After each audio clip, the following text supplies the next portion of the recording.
Welcome to This Explainer. Have you ever looked around the gym and wondered what actually separates a truly elite professional trainer from someone who's just kind of winging it? Well, today, consider us your mentor. We're handing over the ultimate blueprint to take you from a casual gym goer to a total master of fitness programming and biomechanics. Okay, here's our blueprint for today. We're going to cover your fitness career, smart goals and safety, the blueprint for program design, coaching common movements, and finally, wrap it up with muscle recovery essentials. Let's dive right in. So, Section 1. Your fitness career. Pathways in kinesiology. When you're choosing your path in the fitness industry, you're basically deciding between deep intimacy and dynamic scale. Personal training is highly intimate, right? You're building custom programs from absolute scratch, specifically targeting one person's unique physical weaknesses and psychological hurdles. Group fitness, on the other hand, thrives on this shared, highly social energy. Now sure, there's a bit less one-on-one personalization, but it requires incredible on-the-fly skill to provide scalable modifications for a room completely full of varying fitness levels all at once. Honestly, both are incredibly rewarding paths. It really just boils down to your unique communication style and how you like to lead. Moving right along to Section 2. Smart goals and safety. The psychology of client success.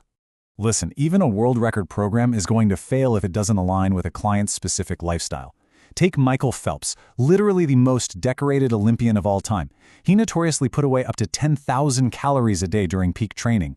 Now imagine handing that elite diet and swimming regime to a busy, sleep-deprived accountant who just wants to sustainably drop 10 pounds. Absolute disaster, right?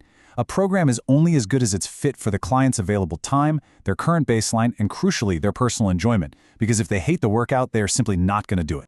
To avoid those generic destined-to-fail aspirations like, oh, I just want to lose weight, we use the SMART framework. First, we make the goal specific, like wanting to play a full game of soccer with the kids without getting totally winded. Next, measurable. We aim for, say, an 8-minute mile, so we actually have concrete data to track. Then, it has to be attainable. Remember, healthy fat loss is a marathon, not a sprint, maxing out at about 1 to 2 pounds a week. Then we check that it's relevant to their actual daily life and priorities. And finally, timely. Because let's be real, without a firm, realistic deadline, the hard work always magically starts tomorrow.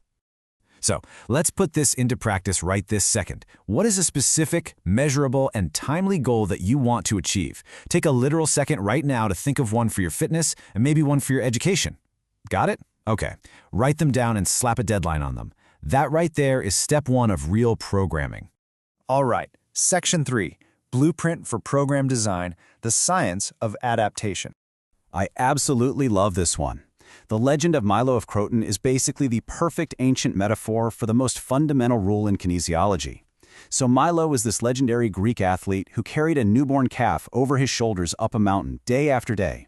As the calf grew slightly heavier over the months and years, Milo's strength adapted to that incredibly gradual increase, right up until he was literally carrying a full-grown bull.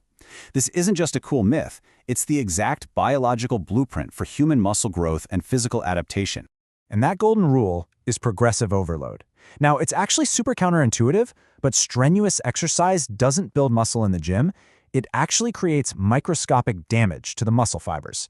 It's only later during sleep and recovery that the body repairs them to be slightly larger and stronger to handle that new stress. By challenging your muscles with small, incremental increases in weight over time, you force this continuous adaptation. Without that incremental challenge, well, your body hits a plateau, and adaptation just completely stops.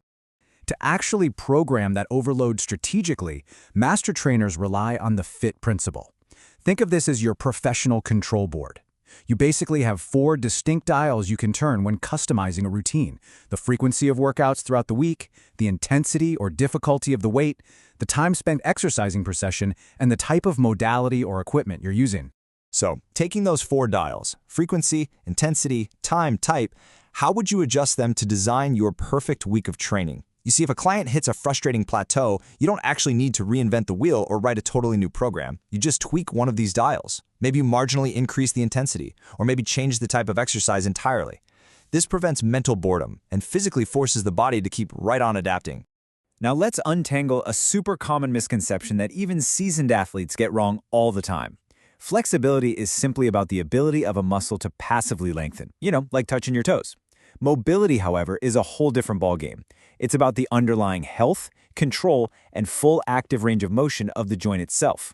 You improve flexibility with static stretches. But mobility, that requires healthy joints and an active, trained nervous system to actually control that movement safely. Especially if you sit at a desk all day, you absolutely need both to move optimally and keep long-term injuries at bay. Okay, moving on to Section 4. Coaching Common Movements, the Mechanics of Form. Looking at lower body mechanics, it's wild to notice how targeted coaching cues can immediately prevent dangerous physical mistakes. When a client is under a heavy barbell during a squat, confidently shouting "chest up" keeps them from collapsing forward and crushing their spine. For deadlifts, emphasizing a hip hinge and sending the hips backward stops them from dangerously rounding their lower back, shifting that heavy load safely to the glutes and hamstrings instead. And cueing a big step during a lunge, that protects the delicate front knee from excessive shearing forces. Good, concise cues literally fix bad form in an instant. As a coach, you've got to know exactly how to scale a movement down to make it safely attainable or progress it to keep it challenging. People often let their ego get in the way here, but scaling is precisely how we prevent injury while building real strength. If a client can't do a strict push-up, you safely drop them to their knees. Once they master that, boom, you elevate their feet for a decline push-up to make it harder. Whether it's significantly lightening the bench press or using resistance bands to assist a pull-up, you must always have a regression and a progression locked and loaded in your brain for every single movement. Now, when we graduate to complex, dynamic movements like cleans, snatches, or kettlebell swings, the mechanics drastically shift. The absolutely crucial point here is explosive power transfer. In a kettlebell swing, for example, the momentum has to come from forcefully driving the glutes and hips forward. A super common and highly dangerous mistake is trying to front raise that heavy weight with your front deltoids. When it comes to dynamic lifts, just remember, the arms are basically just ropes attaching you to the weight. The hips are the actual engine generating all the power. Finally, Section 5. Muscle Recovery Essentials, Healing and Growth. Listen, recovery isn't just some passive rest period where you melt into the couch. It is an active, non-negotiable contract with your body. To truly adapt to the stress we just programmed, your body demands constant hydration and active tissue work, like foam rolling, to push out metabolic waste and improve vital blood circulation. But most importantly, you have to ruthlessly prioritize 7 to 8 hours of sleep, backed by a protein-rich diet to fuel actual cellular repair. Honestly, if you or your client skip this active recovery phase, that progressive overload quickly spirals into overtraining, chronic fatigue, and eventual injury.